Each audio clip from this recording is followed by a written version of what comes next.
soir, on va prendre un petit moment d'échange avec la compagnie. En attendant les comédiens qui arrivent. La deuxième question. La deuxième question.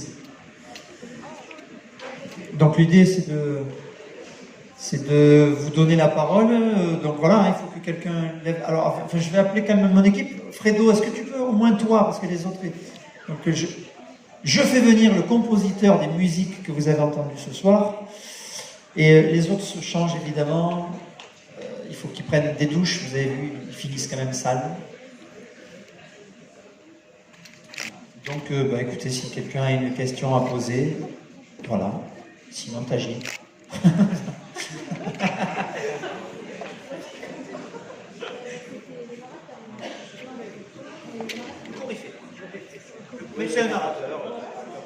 Par rapport au narrateur, je voulais savoir pourquoi vous avez choisi d'exposer le stéréotype de l'homosexualité.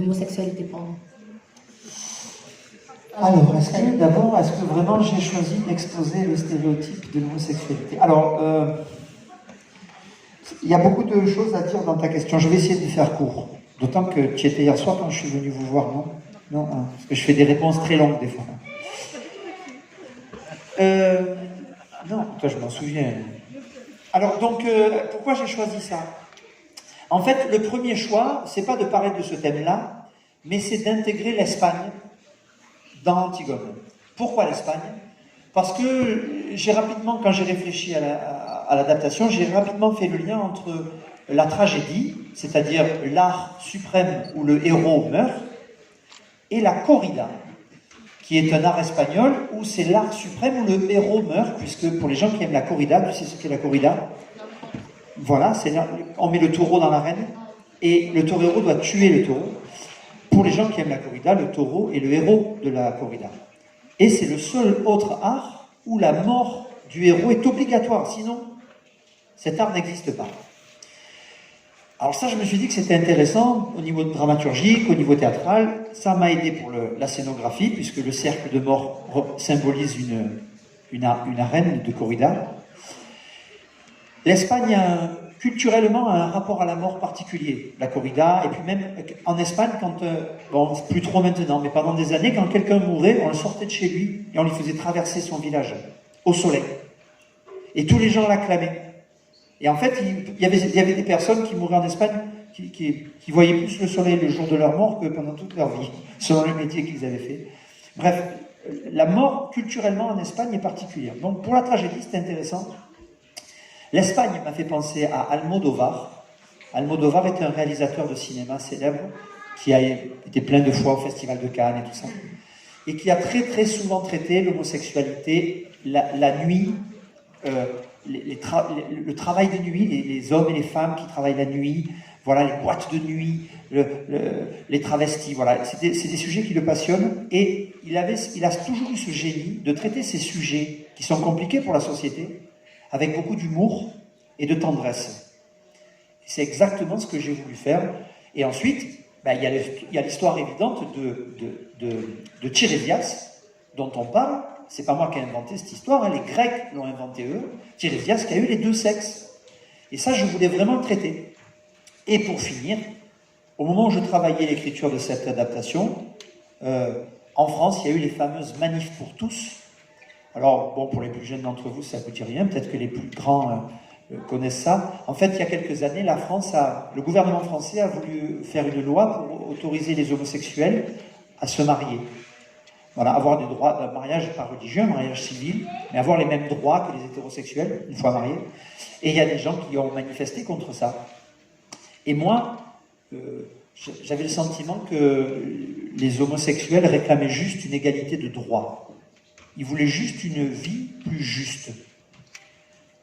Et je trouvais que ça correspondait au discours d'Antigone. Ils réclamaient de la justice. Ils ne réclamaient pas quelque chose d'incroyable.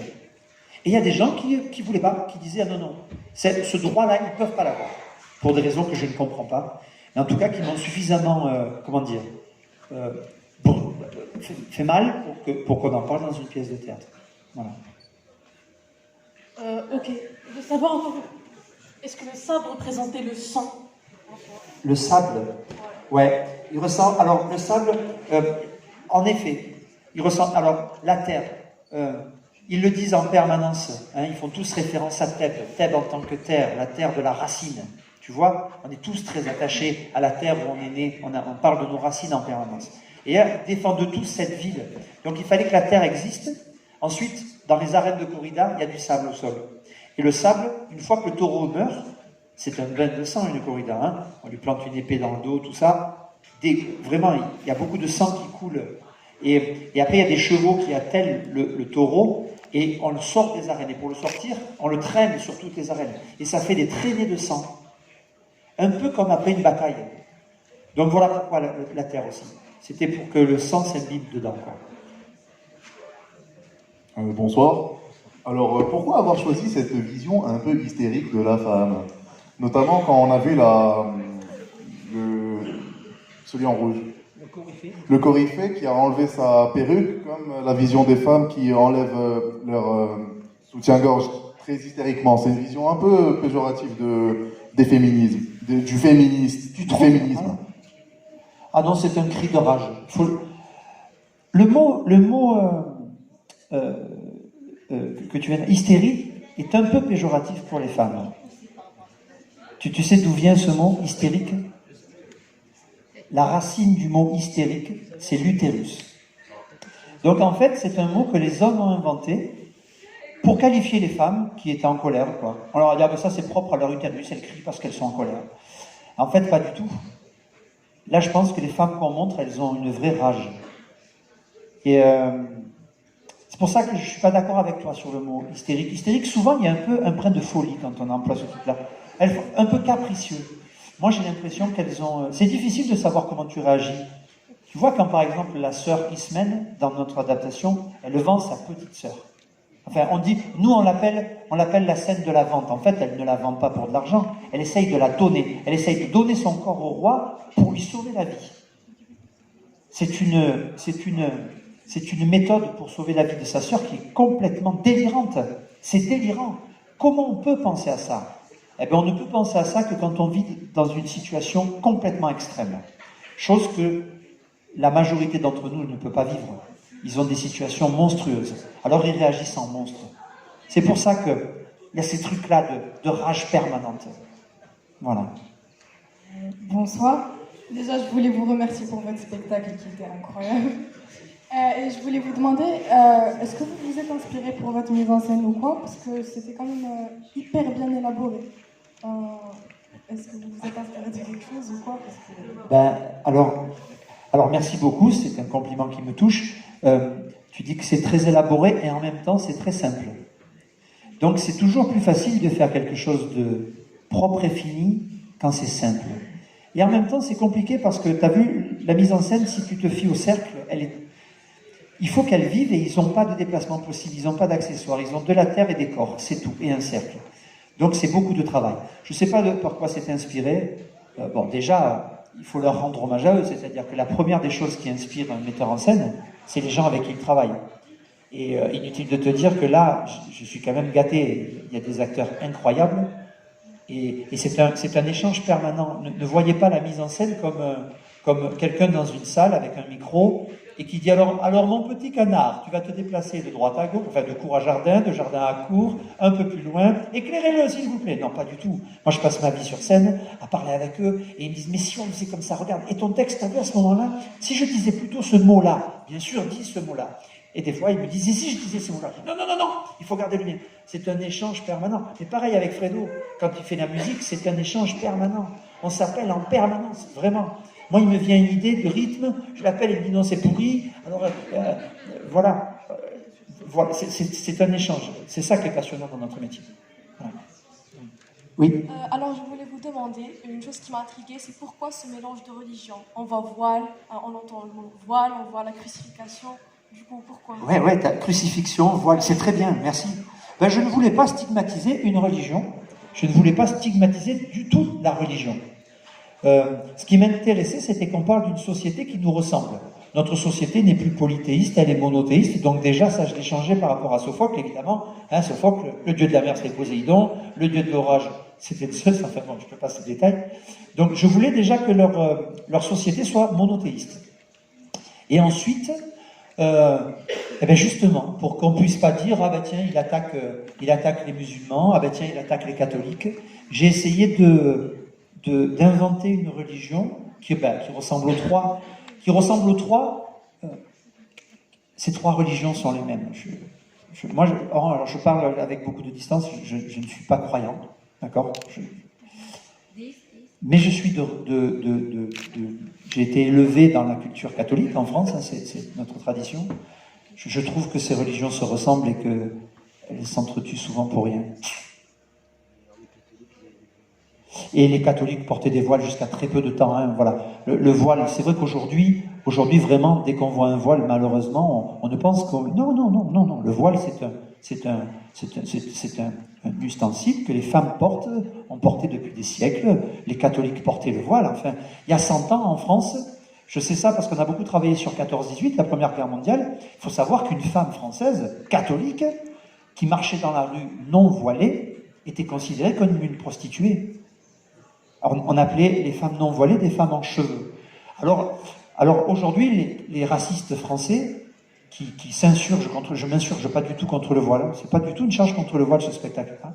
Mais les racistes français qui disent c'est inadmissible de voir toutes ces femmes voilées, ben, c'est pas les gars. 100 ans avant, toutes les femmes étaient voilées. Voilà, donc je veux vraiment que vous preniez ce symbole du voile comme une société très patriarcale. Là, vous voyez que clairement, c'est Créon qui est le plus choqué par le port du voile, ou surtout quand il n'est pas porté. Elle ne comprend même pas ce qui lui arrive. Et ça, on a beaucoup travaillé là-dessus. Le moment où elle comprend que Créon est plus choqué par une femme non voilée que par un cadavre en train de pourrir dans une rue, elle réalise l'absurdité de la situation dans laquelle elle est. C'est pour ça qu'elle le traite de clown. Comment peut-on mettre en parallèle ces deux événements? Et lui, il dit non, mets ton voile. Alors qu'il peut très bien regarder son propre neveu pourrir dans une rue. Voilà, c'est ça qui est intéressant. Ah oui, je vous présente Hervé qui jouait Créon et Arnaud qui jouait quoi? Et Arnaud, j'oublie souvent de le dire, je m'en excuse, c'est Arnaud qui a fait le montage de la vidéo. Voilà. C'est un vidéaste.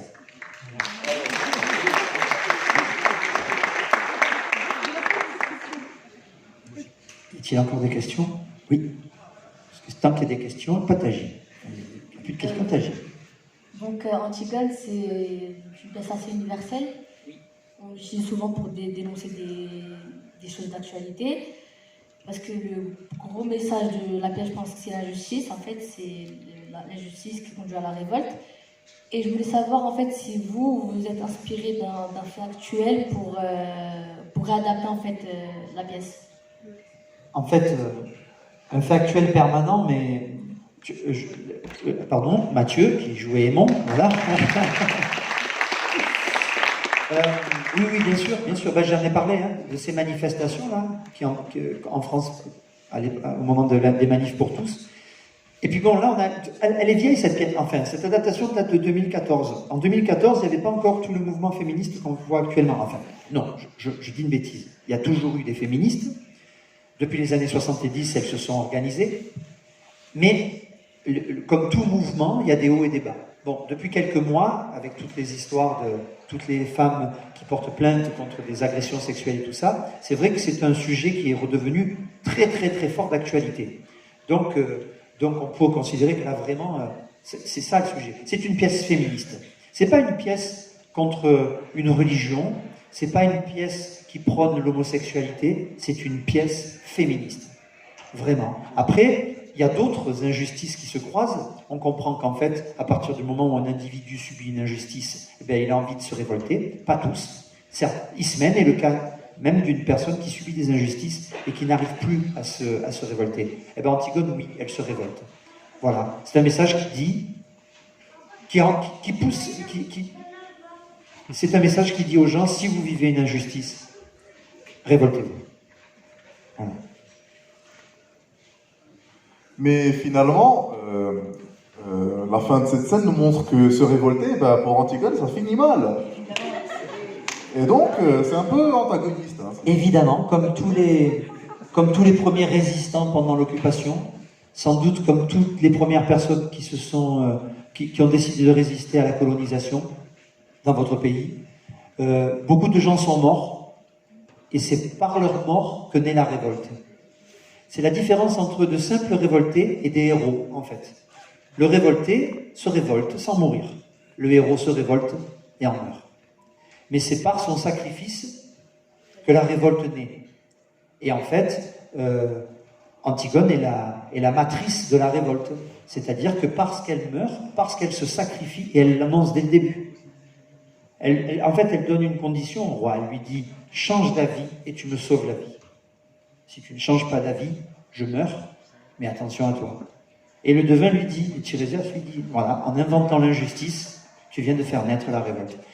En effet, elle meurt, mais je pense que les gens qui se révoltent ne pensent pas à eux quand ils se révoltent. En fait, ils pensent à l'injustice qu'ils subissent, mais pas de manière individuelle. C'est plus fort qu'eux. Évidemment, les gens qui se disent « j'ai peur, je ne me révolte pas », c'est qu'ils pensent individuellement à eux. Les autres qui se révoltent, c'est qu'ils n'ont plus conscience d'eux-mêmes. Il y a un truc plus fort que ça qui les porte. Antigone, il y a un truc plus fort qu'elle qui la porte. On le voit, c'est une petite gamine de 14 ans. Tout ce qu'elle dit, elle ne le réfléchit pas, ça vient naturellement d'elle. C'est ça qui est beau. C'est une révoltée naturelle. Bonsoir. Oui. Je voulais juste savoir combien de fois vous avez joué cette pièce et où? Combien de fois? Et qu'est-ce que et nous parler de cet après... Oui, des où et où, de parler de cet après-midi. Ah, vous voulez que je vous parle de cet après-midi?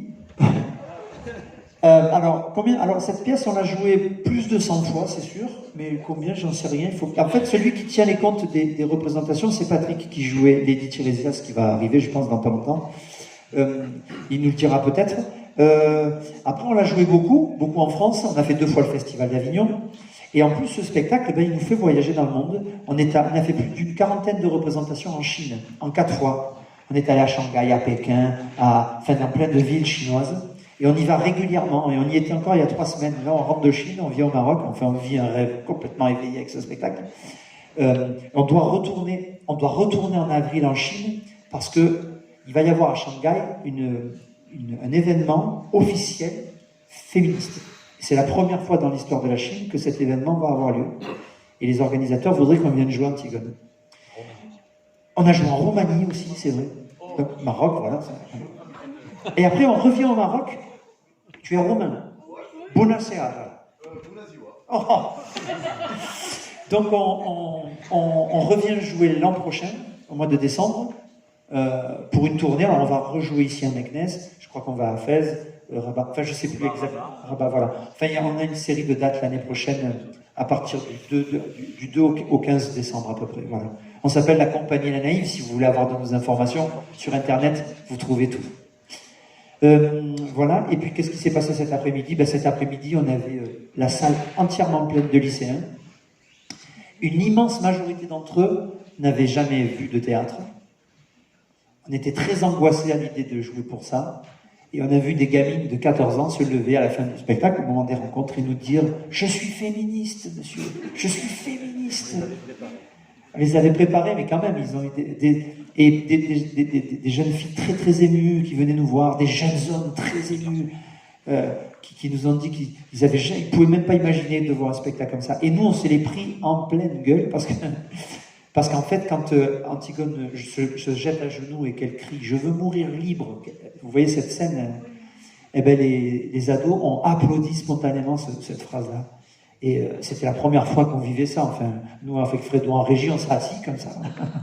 On a été très émus. Ça a été une représentation très, très émouvante.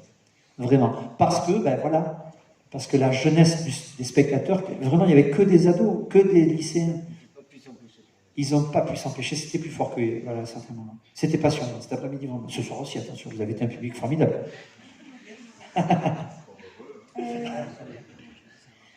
Et ça vous a pris combien de temps pour construire et élaborer ce spectacle? Le temps de répétition. Ouais, le temps de répétition. Alors bon, quand on commence les répétitions, dans le théâtre professionnel, les comédiens connaissent leur texte. D'accord? Donc au jour 1, ils arrivent, texte su, C'est un spectacle qu'on a dû répéter 3 ou 4 semaines, mais c'est un spectacle qu'on a répété alors qu'on en jouait plein d'autres. Du coup, c'était des bouts de répétition régulières comme ça.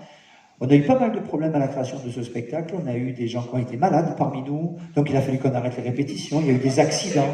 C'est vrai que c'est un... Oui, Hervé avait eu des problèmes de santé. Non, mais on a eu plein de soucis avec ce spectacle. Donc, mais grosso modo, nous, un spectacle comme ça, c'est 4 semaines de répétition, quoi. Voilà. Mais évidemment, un spectacle, si vous le voyez à la première ou si vous le voyez aujourd'hui, après plus de 100... Marie, Sophie et Patrick, vous vous souvenez ce qu'ils ont joué. Voilà, donc, temps de travail. C'était plus long le texte, quoi. Encore... Oui. Vous avez choisi d'employer des mots crus, grossiers. Et pourquoi on va faire ce choix? Alors attention, pareil, hein, c'est pas un choix pour dire... c'est pas de la provocation pour dire... Vous avez vu au théâtre, on peut dire des gros mots. Ils sont très, très, très précis et très pointus. En fait, les mots les plus vulgaires que vous entendez, c'est le père qui les adresse à son fils. Et c'est hyper choquant. Mais pas dans l'absolu, c'est choquant parce qu'on se dit, mais comment un père... Mais ils sont monstrueux, ces personnages-là. Et je trouvais que c'était à propos de le faire à cet endroit-là. Et d'ailleurs, son fils est choqué. Il dit, papa, tu vas trop loin. Enfin, je ne sais pas si vous avez tous entendu ce qu'il lui dit, c'est vraiment très violent. Comment un père peut faire référence à l'intimité de son fils comme ça, en ces termes-là? C'est d'une violence incroyable. C'est pour montrer la cruauté de cet homme-là aussi. Et son machisme. Vous avez vu à quel point il déteste les femmes. Comment peut-il dire des choses comme ça sur une femme, à son fils, quoi? Ça, c'est... Il est dur, hein, il est dur, ouais. C'est pour ça que je suis allé jusque-là, dans le choix des mots. Il reste 4 questions. 1,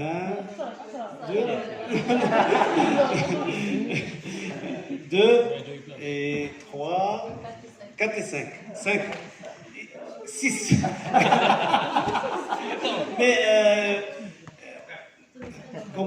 Mais pour toi, j'y quoi. Ceux qui veulent poser des questions, c'est mieux que dans le premier mot. Bonsoir. Bonsoir. Tout d'abord, un grand bravo à toute l'équipe. Vous avez été juste incroyable ce soir. Bravo. Bravo. Merci beaucoup. Merci. C'est que vous avez transformé les personnages d'Antigone. On ne connaissait pas cette Antigone-là qu'on a vue ce soir. Et notamment, je vais revenir sur ce personnage. Est-ce qu'Antigone, elle s'est sacrifiée ou est-ce qu'elle a subi le sort qu'elle devait, genre son destin? Est-ce qu'il l'a subi ou est-ce qu'elle s'est sacrifiée et s'est révoltée? Ouais, j'ai une petite idée là-dessus. Sophie, tu veux répondre peut-être ou tu peux faire que je le fasse moi? Le destin, encore une fois, c'est un mot qui fait référence à la religion. Tu vois, je préférais ne pas penser à ça. Je préférais que Antigone, ce soit un enchaînement d'événements qui la pousse à ce sacrifice-là. Quand elle commence, elle ne sait pas qu'elle va mourir.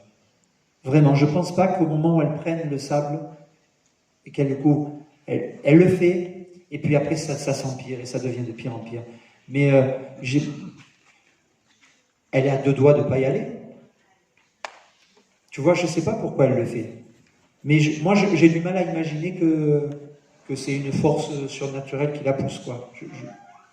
Mais bon, mais je peux... Enfin, dans la salle, ça se trouve, des gens me disent, non, c'est son destin, je veux bien les croire.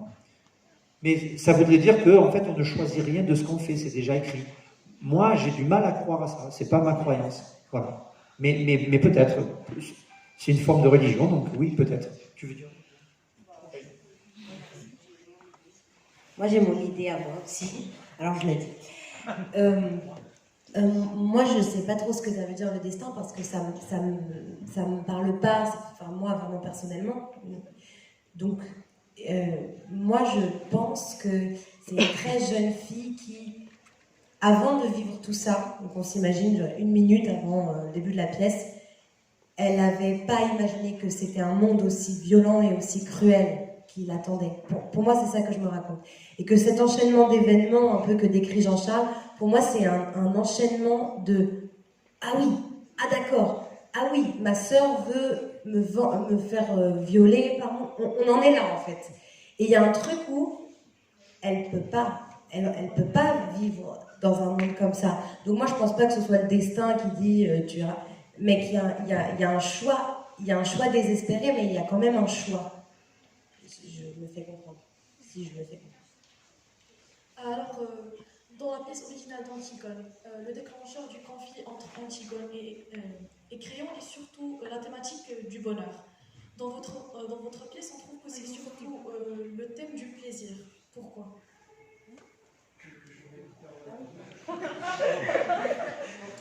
Alors, le thème du bonheur, il est évoqué par Anouilh. C'est Anouilh qui a ce thème-là, vraiment. Sophocle, pas du tout. À aucun moment. Donc, malheureusement, maintenant, je suis désolé, mais je ne vais pas pouvoir... parce que je connais très peu l'œuvre d'Anouilh, je sais juste qu'en effet, il y a ce truc sur le bonheur. Alors, nous, on parle de plaisir. On parle de plaisir ? Vas-y, oui, ouais. Ah, le désir, le plaisir. Oui, c'est vrai. Oui, non, mais c'est vrai. Elle réclame une part de bonheur. Elle réclame, juste avant de mourir, quand elle dit à Lady Tirésias, rends-moi mon corps, et en effet, je veux découvrir des plaisirs que je ne connais pas, des souffrances que je ne connais pas. Je veux vivre, en fait. En fait, la seule chose qu'elle réclame, c'est de ne pas mourir à ce moment-là. C'est ça qui est terrible. À ce moment-là, elle dit clairement, vous vous rendez compte, je vais mourir, quoi. Et je pense que ça la rend profondément triste. Elle n'a pas du tout envie de mourir. Elle le fait quand même, mais elle n'a pas envie. Voilà. Oui. Bonsoir. Bonsoir. Pourquoi avoir choisi Meknès et pas une autre vie?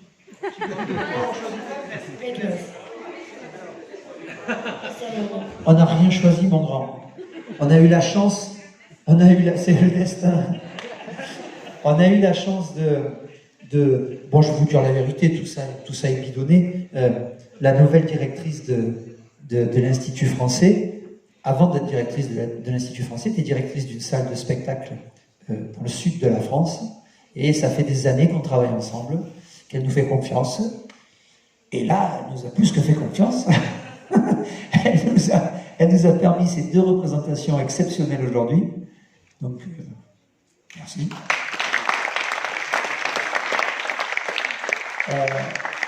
Mais en effet, c'est pas nous qui avons choisi, mais si on nous avait donné le choix, on aurait choisi Meknès.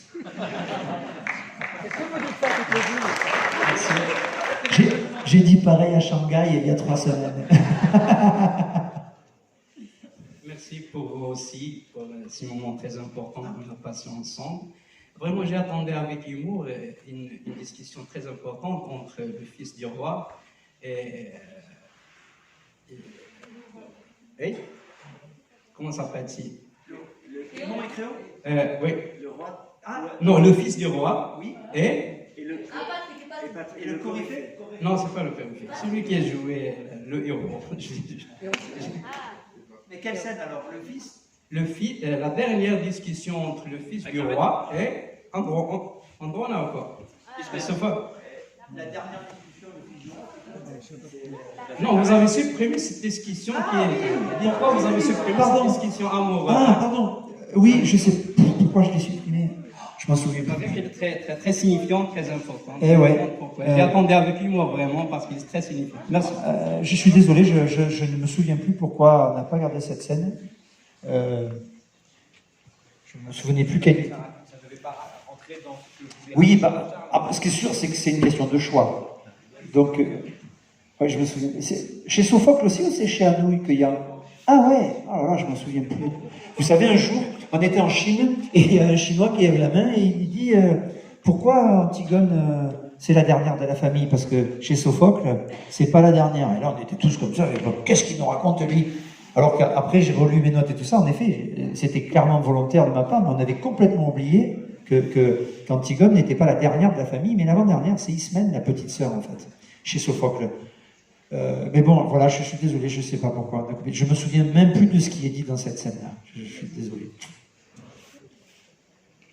Pour moi, l'ombre du destin, c'est le libre arbitre. Voilà.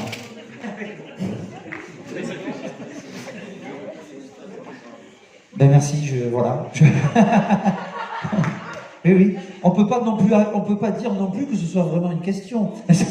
C'est une explication. Non, mais très bien. Oui, ça répond à la demoiselle qui a posé la question sur le destin, en effet. On va prendre les deux questions et après vous répondre. En fait, il y en a trois. Mais bon, faut pas que je les oublie, du coup, je vais les dire rapidement. Et après, vous allez répondre. Enfin, si vous voulez, enfin, je pense que vous voulez, sinon c'est pas grave. Déjà, la première question, c'est que j'ai vu que la fille qui joue Antigone, à la fin de la représentation, Sophie, était très émue. Et ça m'a intriguée en fait. Je me suis demandé si, lors de votre adaptation, vous êtes inspiré de la vie personnelle ou des témoignages des spectateurs. Enfin, des acteurs, pardon. Oui, c'est la première question. Non. Il me reste... Non. Il me reste deux autres. Vas-y, je mémorise la question. La seconde question, c'est est-ce que vous vous lassez pas en tant que comédien quand vous répétez en fait la même pièce, parce que j'ai l'impression que c'est difficile de remettre la même émotion et la même énergie en fait tout le temps. Et la troisième question, c'est en tant que métier dans la vie de tous les jours, est-ce que c'est pas difficile parce que nous en tant que comédien amateur au lycée, bah, même si on aime jouer, ça nous procure un plaisir, bah, on est souvent confronté à la question du salaire en fait. On se dit, est-ce que... Mais c'est la vérité, on va pas se mentir. Hein. On est dans un monde de surconsommation, on est dans un monde capitaliste, c'est pas évident de vivre avec les moyens du bord. Hein. Alors, c'est bon, tu as posé tes trois questions. Si tu veux faire un métier qui te rapporte beaucoup d'argent, ne choisis pas le théâtre. Nous vivons, tous les gens que tu vois en face de toi vivent de ce métier-là. On vit bien, on n'est pas malheureux, on gagne notre vie, mais on ne gagne pas beaucoup d'argent. Si tu veux être actrice et gagner de l'argent, il faut faire du cinéma. Après, c'est un métier, évidemment, ça fait peur aux parents, mais je pense qu'aujourd'hui,